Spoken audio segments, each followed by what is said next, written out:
Welcome back, everybody. It's your time to EdUp on the EdUp Experience podcast, where we make education your business. This is Dr. Joe Salustio back with you on another episode. And I've got a great friend with me today, and I love interviewing my friends in higher education because I can treat them with all the respect a friend deserves, and maybe a little disrespect along the way. Funny, no, I would never do that. But I will do is remind all of you first, before I get to my guest, that due to a bunch of asks that we had from colleagues across the industry, remember that we've turned a part of our website into EdUp editorials, where we're publishing articles submitted by our colleagues across higher education, and we're pushing it out to our global podcast audience, and obviously on our website through our weekly newsletter, and promoting it all over LinkedIn and so on.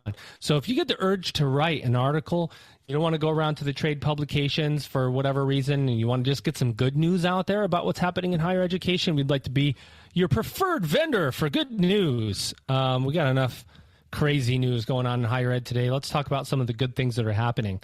That's EdUp editorials, and you could submit your article to edupexperience@gmail.com. Doesn't seem that hard. edupexperience@gmail.com. We'll review it, get it up as soon as possible, and get you some range on your article. Speaking of good news, it's always good news when we have one of our colleagues in higher education bring the massive amount of information that's coming to them and produce a work of art, aka in this case a book. And I've got a great person, a great author, and higher ed colleague with me today. Ladies and gentlemen, I got to make sure I got his intro right here. He's the one and only Elliot Felix. He's author of the new book, The Connected College and Higher Ed Practice Lead at Buro. Happold. Elliot, welcome back to an EdUp Mike. How are you? It's good to be here, my friend. And it's also, I feel like, a fitting place for me because, in fact, education is my business. So it is. I'm ready to dive in. So you've been a guest here. You've co-hosted episodes with me before. You're now back again because you have spent the last, how long writing The Connected College? Stay ahead of the conversation in higher ed. Get early, ad-free access, and exclusive leadership content by supporting Elvin and Joe. $5.99 per month or $44.99 a year. You can also donate or gift a subscription at edupexperience.com. That's EDUP experience.com. It took about 18 months, and it's funny, you were one of the first interviews I did, and I don't know if you remember this, we ended up having to redo it because so much has changed, and I had to... I think you forgot to hit the record button, if I remember right. It was either that or I had a really scratchy throat or something. Oh yeah, you were sick as a dog. You were sick. You came on, you're like, hey man, I'd interview you if you really want me to. I'm like, dude, no, please don't. Yikes! Yeah. Sounded like a pack a day. Eventually, right? We did. And I appreciated your insights then and now, and I know the readers will too. There's some really good nuggets in the Connected College about making decisions, staying close to students as leaders, and some really great stuff from you and dozens of other folks I've had the pleasure of working with or interviewing, and certainly all learning from. You know, I think it's such a fitting title, The Connected College, Leadership Strategies for Student Success. But the Connected College, I mean, giving the idea to all of us that everything is connected. And not only is everything that we do in the college connected, but so many of us across higher education are connected with similar types of ideas or different types of innovation. And you really pulled in so many high-level higher education thought leaders and their insights into this book. That was not an easy task. And I look in the acknowledgement section, I'm like, how the heck did you have time to do all these interviews? Well, it did take some time, but I think, I've been lucky enough to work with more than 100 colleges and universities and help more than 1 million students over the last 20 years, whether it's the spaces they learn and live in or the services that support them or the technologies they use. And one common thread, certainly across that, is a frustration that I feel from folks in higher ed with their strategy, with their structure, with their silos, And so I really wanted to write something that would be uplifting, as you're talking about good news, uplifting, encouraging, evidence-based, to help students succeed and to help all the hardworking, well-meaning folks make that happen, so that students are succeeding because of the strategy, because of the structure, not because of the services, not in spite of it. And so a key part of that was talking to lots of folks, not just drawing on what I've learned over the years, but lots of folks. And I'm really lucky to have so many contributors, and I'm looking forward to not just showcasing their work in the book, but in upcoming webinars as well, including Dr. Joe Solustio. The one, the only. The one and only. I was last in the acknowledgement section, just for the record. There was like 100. There's 100 people, and 99 of the names went before mine. Well, it's either best for last or I went alphabetical. Either one. Amazing. I'll tell you. Look, you talked about showcasing the insights of others, but this book writing thing is not easy. You hit walls. You have to really pull on experience, personal experience. That I know you travel around a lot, so you get to see different universities. You work with 100 different universities. You have a great amount of information coming to you. What I really like about this book, and as I'm looking through it, literally it's in my hand right now. And if you're looking for proof, which of course we don't produce a video, but Elliot, you can confirm I'm holding it in my hand here. Can you confirm that, Elliot? It's like a card trick. I can see it. Yes. Yep. And it's organized by function, like the Connected College for Enrollment, connecting your college to administration, whatever. But right in the first couple pages, you line out how the book is designed, and you say, hey, look, this is your permission to jump around a little bit, because it's almost like what we have to do in higher ed. We got to jump around. We're tackling multiple problems, solving multiple problems. Here's the official permission to jump around. Why is that important for this book, to jump around? Maybe because it's almost like individual sections, and you don't need to read one before the other to put the story together. Yeah. Well, I don't know if you grew up reading Choose Your Own Adventure books, but I sure did. I certainly enjoyed those. And I know that different people need different advice at different times. And so I really wanted a structure where they could start from the end and work backwards. The section, the end section, which is called commencement, in an homage to your book, of course. Thank you, sir. Has lots of tools and tactics. So maybe people want to just jump right there. Or there's a chapter on breakthrough ideas, which are the ones that I think cut across functions. They're ideas that are so big, they're everybody's job. Things like experiential learning, generative AI, change management, industry partnerships.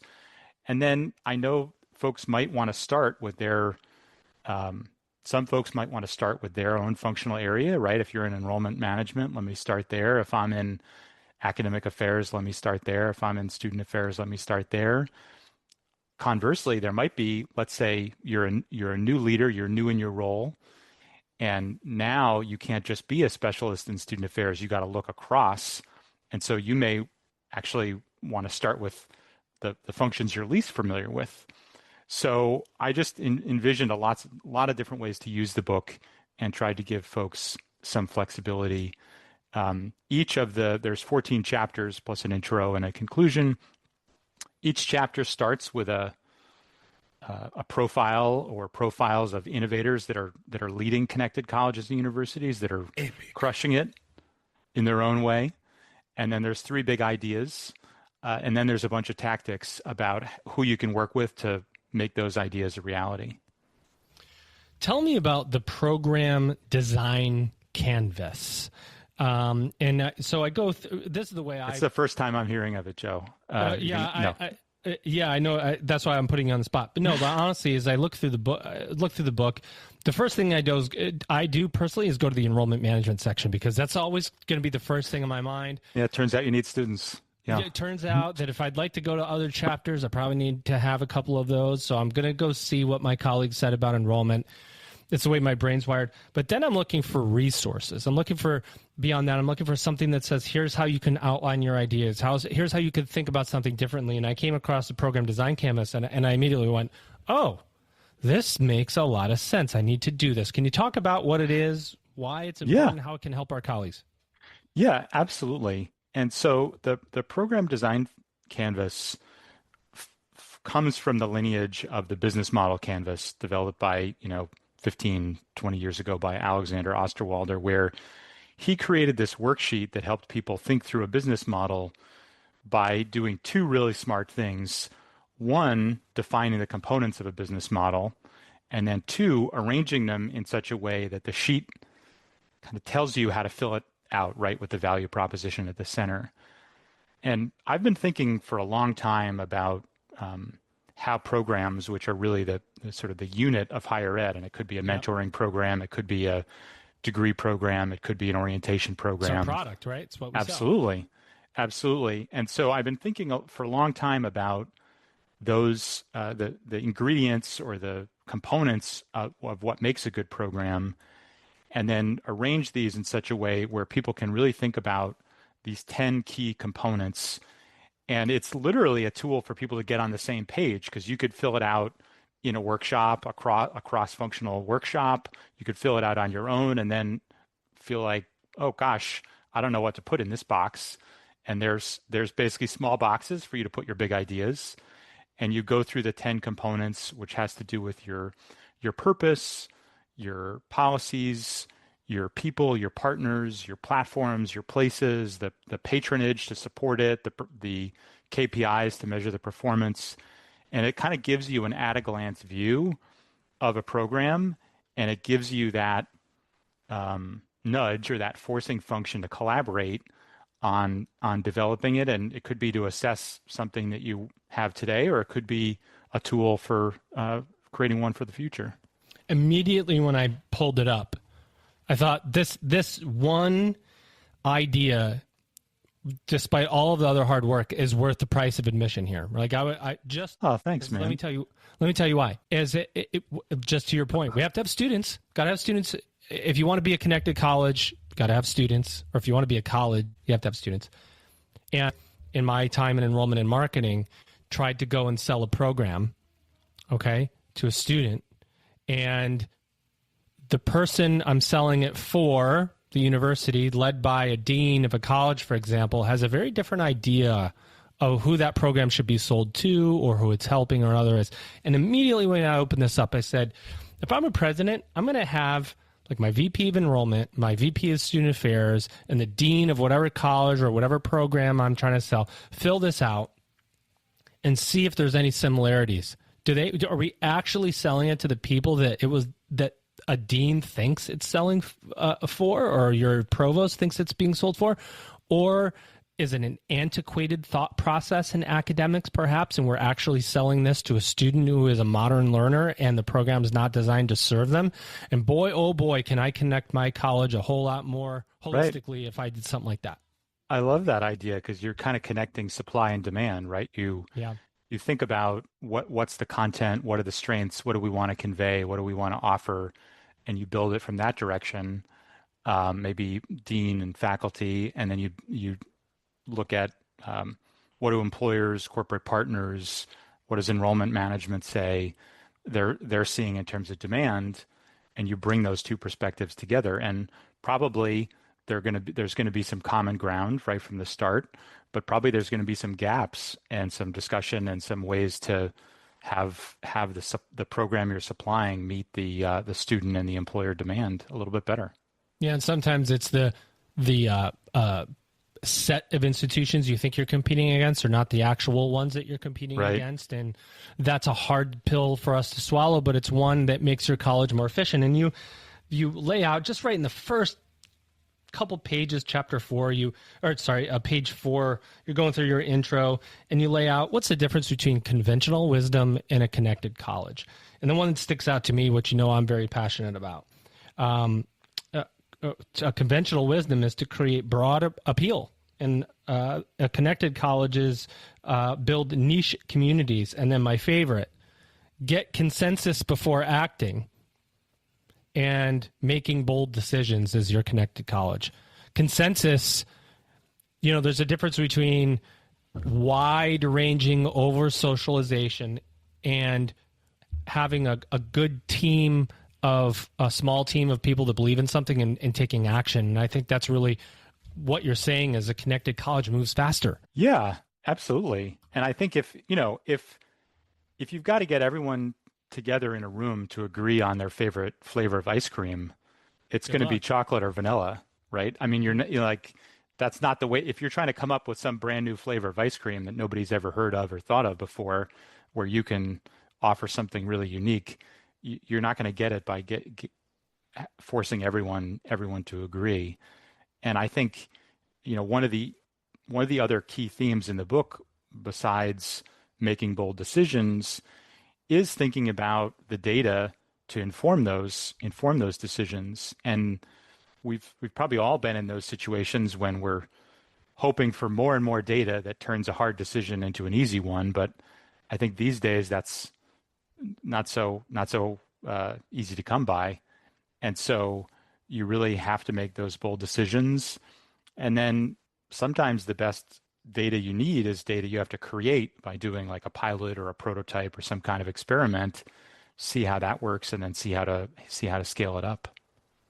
One of the best things that ever happened to me is that our book, Kate Colbert and I, our commencement, was released a month before OpenAI came out with artificial intelligence.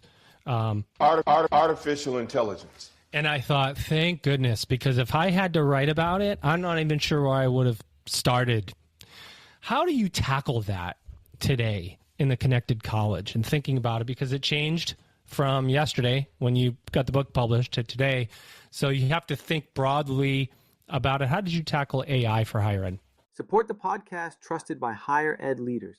Get early, ad-free access, and exclusive leadership content by supporting Elvin and Joe for only $5.99 a month or $44.99 a year. You can also donate or gift a subscription at edupexperience.com. That's edupexperience.com.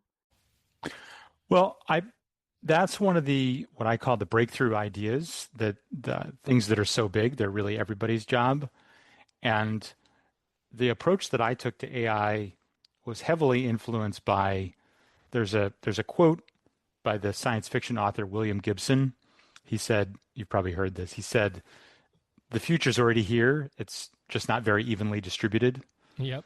And that I think has informed so much of my work, because I think ideas get adopted along a curve, and some people are going to be out on the leading edge and some people are going to be far behind. So what I did is I gave people the reasons to embrace AI, things like students need to gain fluency in the tools they're going to encounter in the workplace, things like this can free up time for staff to do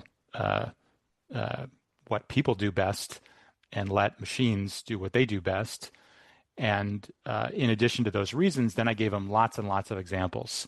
Yeah. And here's a business school, Kogod at American University that's embracing it. Here's UF embracing it at the university scale. Here's Tulane using it and really crushing career development using AI. So I made the case for it. I gave them the use cases, and then I gave them lots of examples. And I'm sure those examples are quickly aging, but it's more the principle, and which reminds me of one of my favorite Groucho Marx quotes, which is, "These are my principles. If you don't like them, I have others." That's right. It's so true, right? Like there's some foundational principles when it comes to technology. I think one of them, besides artificial intelligence, or maybe as a byproduct of it, is the idea you cover in here about digital sprawl. That we now as consumers of technology, me, you, everybody that's going to listen to this, we like things on our phone. We probably watch TV on our phone or Netflix. We like to send text messages, maybe even play games. So everything's sort of right there. And then you get caught up in that for universities too. Like, ooh, look at this shiny, bright new toy. Ooh, look at that. And all of a sudden you can have 100 tools and no direction. And that's something that you cover very well in here, is how do you tackle this idea of overextending yourself? Yeah, I think the era of continuous expansion is over. Mm. We're, I think flat is the new up, and just maintaining things is a win in so many demographics at so many institutions, and so in that environment, given we have diminishing enrollment mostly, and we have finite resources, I think we have to break the cycle where higher ed is, we kind of have this tradition that we adapt by addition. There's a new need. So true. Um, there's a new need, and so we add a new, which is great. I mean, we want to meet that need. It's all well-meaning. It's all well-intentioned. And so we add a center, you add a program, you add a department. With that, you add technology systems, you add space for the people and the technology, and we just keep adding. And I think one of the other bits of advice in the book is like leaders have to get as good at sunsetting things, at taking things away as they are at adding. I think that's like the new competency, and I agree.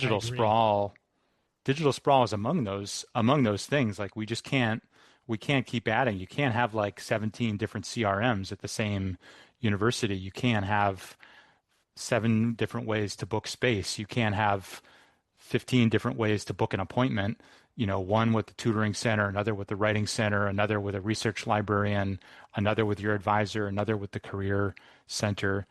And I think the siloed structures, they beget separate systems and more space. And so I think that's really why I tried to give people the tools to like bust the silos that universally seem like they're getting in folks' way. Yeah, so well said. The book writing process is coming all the way back around to that. It's a difficult one, and I believe you learn a lot. What did you give me one thing that you thought? You know what? This is what I think I'm going to learn out of this, and it's exactly what I thought it would be. And then give me one thing where you go, you know what? Whoa, that was a surprising part of an interview or a concept, and maybe you were blown away by something. Yeah, well, I think I had so my publisher's Wise Inc., a boutique hybrid publisher based in Minneapolis, where I live, and I had a great conversation with my editor Victoria early on, because my preconception for this book was that it was going to have a parallel structure to my first book, which was called How to Get the Most Out of College, and that was written for students and families, and it has 127 different evidence-based tips, very short, written for students' attention spans, how to find a mentor, how to get an internship, how to do a project for a company as part of your class. And so I thought I would use that same format, only for a different audience. I would give higher ed leaders, 100 or whatever the magic number is, tips.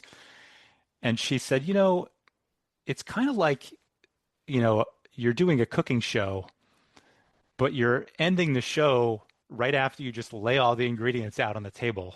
Like people really, yeah, people really want you to cook the meal. Yeah. And so I changed formats, and I at that point I had the book probably half written, and I changed formats. You did? Really? You had to go Yeah. back and change it all? Oh, man. Or it's like you're just cooking the same meal on your cooking show, so you have to cook something different, right? Like Yeah. yeah. Yeah. And so the big thing I learned was that, really, really put things together into much more of a story. And so then I kind of came up with the idea of starting with a profile to kind of draw the reader in and give them some inspiration. Like, here's somebody who's crushing it. You can too. And then 3 big ideas, and then some tactics. And I think I'm so glad that we made that pivot, because I think it's a much better book, and it's much more useful. And I think, we started off by talking about choose your own adventure, but this would be like, trying to paint a picture by collecting confetti, or something, I think it's much better this way. And I think the thing that maybe did go as planned is the overall structure, in terms of imagining the org chart of a college or university, and making sure all the functions are covered, or all the major functions are covered. You could argue I needed a budget function, and for a while I had one, but then I decided that really cuts across everything, so I'm not going to have a separate chapter on finance. But so that kind of stayed the same, but the way I told the story within that structure changed. Yeah, you even took on NIL and the athletic connected campus, which is a huge moving target, as it were, now. Which, yeah. So I was so pleased when I opened the book and I was like, oh, he covered that. Oh, he covered that. If I was training somebody in higher education to say, hey, look, here's how a university needs to function or think about some of its functions, you can hand them this book and say, this is how it works. It's such a great training tool. You could even take it by chapter and think about like a management meeting and say, okay, do we do any of this stuff? Are we actually a connected college, or are we not doing any of these things? Why are these leaders far ahead of us? Why can't we be the one that's ahead? So, I think there's a lot of lessons, almost like a practical notebook of sorts to say, okay, everybody open chapter 5. What are we doing? What aren't we doing? Yeah. I mean, my hope is that it both gives people inspiration, but also maybe some criteria for evaluation, and it can be used. A seasoned leader can use it to up their game. I think a new leader can use it to get oriented to all the different functions they have to now collaborate with. Because generally, the more you move up within a function, the more you have to look across, and so then you really need that knowledge of how, if you're in student affairs, of academic affairs, of senior administration, and so forth. One question that people asked me at the beginning, they said, who's this book really for? Like, who's the person that's going to buy this book? And it's hard to say everyone. Like, if you work in higher education, you should have this book. I'm just plain and simple, because it covers all of the areas. But I want to hear you say it as the author, because I think people go, oh, yeah, that's Joe just trying to, sell his buddy's book for him. But it really, really is for everyone. Well, I think it's for leaders. It's definitely inclusive, but I think it is for people who, you were talking about, like, making bold decisions. I think it is for people who are faced with tough decisions, maybe unprecedented decisions, in order to help students succeed. And they might be a dean or a department head, a president, a provost, a VP, in each of those functional areas, like a VP of student affairs, a CIO, or a VP of technology, a VP of enrollment management, a VP of assessment. So it's sort of aimed at the leadership tier of higher ed. It could certainly be for emerging. I think it's emerging folks. Leaders, to see what some of the things here, like what the tenure of a president is down by 3 years. From 8.5 to 5 and change. Okay. Yeah, in fact, I'm doing a workshop at the Harvard Graduate School of Education for emerging leaders. Drawing lessons from the book in a few weeks. So that's definitely that definitely seems to be a type of leader that can really benefit. Before I let you go, I do want to hit one more thing. You have a section in here about bridging the divide between student and academic affairs. I think that's one of the most critical topics or areas that we have to discuss. I was talking to a college president yesterday, and he was talking about how he came up through academics. Like, he has academics and he became a college president. And he said, the one thing I've realized that I would tell other college presidents is there is zero difference between your academic and student affairs areas. If you're for the student, you're for the student.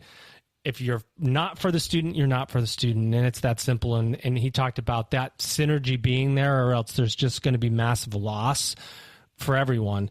What did you find writing that section? Is there a nugget that you can pull out, or anything that you learned when you talk about bridging that divide? Well, I think that's probably the most prevalent and the most pernicious silo we have in higher ed, is that academic affairs, student affairs divide that's prevalent on many campuses, unfortunately, but well integrated on plenty of others. And I think part of it is about understanding differences in perspective, and education and training and lived experience among those two functions. But I think a big part of it, once you understand where other folks are coming from, I think it's about finding common ground. So in the book, I talk about, for instance, sharing data to get a more holistic picture of the student is a really great place to start. Because, for instance, you can't just be looking at GPA, right? You also want to look at like engagement, right? You want to look at not just like have they logged into the LMS, but have they attended an event? Have they seen their advisor? And so have they used their meal plan? Are they, did they check going into their house? Exactly. Are they going to their residence hall? So I think the data can create a common ground to give you a shared understanding of the student and their needs and how they're changing.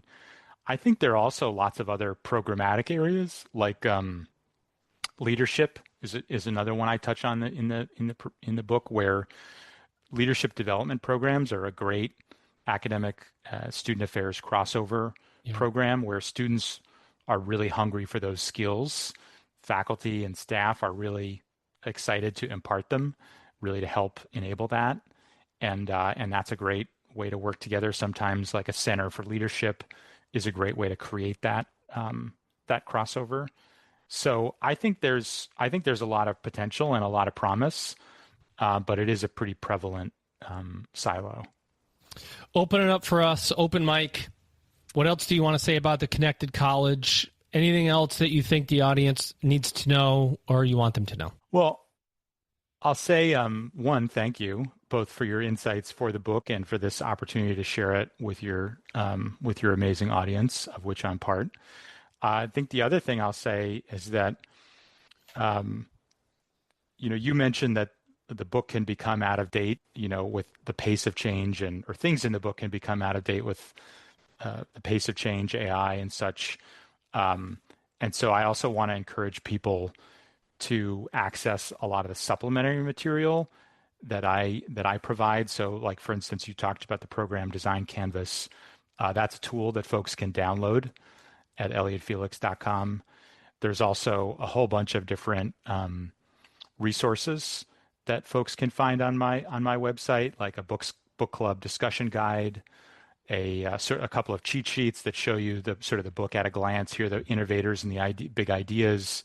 Here are the case studies. If I may, if you buy the book, or when you buy the book, there is a page here with secret content. There's a secret QR code to secret bonus content, which you shouldn't divulge what's in there, but there is a complimentary content to the book to help you continue the journey. Yeah. And so I think that, that's really what I wanted to add, is there are these other resources there. And I am also a resource. I love facilitating board retreats and workshops to get people excited and aligned and talk through the big ideas in the work in the book and in their work, and facilitate discussions to get people, to bring those different perspectives together and help people move forward. So I'm excited about the book, and there's lots of resources on paper and in person to help people create better connected colleges and universities. So is ElliotFelix.com the place to go if I want to book you for a keynote or my next retreat to talk to my board? Absolutely. And when can we pick up this book, or can I buy it today? When can I get it? It is launching on July 22nd, 2025. Well, this probably will come out after July 22nd or right around there, so it'll be good timing to pick it up. It has launched as of July 22nd. There you go. And so typically, and I'm hoping this is, if I'm not putting you on the spot here, but I would ask colleagues across to find the publisher and buy direct from the publisher if possible. If you buy from Amazon, no, we don't want to do that. We're good with Amazon. Oh, you're good with Amazon. Okay, so yeah. He's good with Amazon. I always promote the publisher buy because it helps out the author, but if you're good with Amazon, that's great too. It's a whole lot easier that way. If you're finding value in these conversations, consider supporting Elvin and Joe. As a supporter, you'll get early ad-free access, plus exclusive leadership-focused content. It's only $5.99 a month or $44.99 a year. You can also donate or even gift a subscription to a colleague at edupexperience.com. That's edupexperience.com. Yeah, well, my publishing arrangement is called the hybrid publisher. So effectively, I own the rights and all. I'm gonna have to talk to you. Yeah, and all the royalties. So it's actually better to go through Amazon. Although I know some folks prefer a different platform, and I have an alternative one, which is actually local here in Minneapolis for folks who want to go a different route, and they're both. Go to Amazon. If you're going to help out Elliot, and he's going to, look, when you write a book, you want to make a couple bucks too. I mean, we put a lot of work into this stuff. So buy his book, let him get out there, book him at your next event, come and speak to your board or your leadership team. He's very, very good in front of a crowd. I know that for sure. All the insights that he has gained through his work. Elliot, it's an absolute pleasure to have you here. It's always fun to talk with you, but you're a two-time. It's like winning 2 rings. It's like a 2-time author now. That's something. I'm very appreciative of the opportunity and all the great conversations you're facilitating on EdUp. And now I have a goal, which is to three-peat. And it might be a little while, but we'll make it happen. Take a little bit of time. Start tomorrow. Enjoy today, as they say. Well, there you have it, ladies and gentlemen. He's a 2-time book author, but this podcast is specifically about his new book called The Connected College. You can pick it up on Amazon. When you pick it up on Amazon, jump around, explore it, get into it. There's action-based chapters for you to really think about how to improve your institution. He's Elliot Felix. He's author of The Connected College and Higher Ed Practice Lead at Buro. Happold. Ladies and gentlemen, you've just EdUp'd.